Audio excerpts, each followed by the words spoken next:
የሚወደውን መውደድ ማን ያቅተዋል? ስንቶቻችሁ ታምናላችሁ እዚህ ውስጥ የእግዚአብሔርን ፍቅር እንድንገልጥ እንደተጠራ? አሁን እኮ ተቸገርን እኮ በቤተ ክርስቲያን ያስቤዛ እኮ ፕሮግራም እኮ ነው።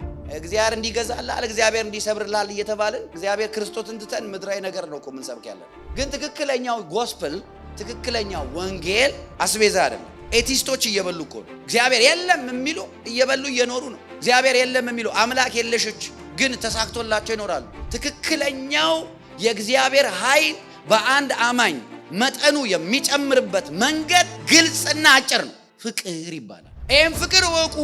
ይሄን ፍቅር ስታውቁ እየቀጠለ ይሄዳል፣ እየበዛ ይሄዳል። ጳውሎስ ለምን አልጸለየላቸውም ሌላ ነገር እንዲሆንላቸው? በአብ ፊት እንበረከካለሁ እያንዳንዳችሁ ገና ሰይጣን ሲያችሁ ይንቀጥቀጥላችሁ አላለም። በአብ ፊት እንበረከካለሁ እያንዳንዳችሁ ፋይናንሻል ፕሮስፔሪቲ ውስጥ ግቡ አላለም። በአብ ፊት እንበረከካለሁ እያንዳንዳችሁ በቃ ምድራዊ ስኬት ጫፍ ላይ ድረሱ አላለም። በአብ ፊት እንበረከካለሁ ብሎ የክርስቶስን ፍቅር ወቀዋል።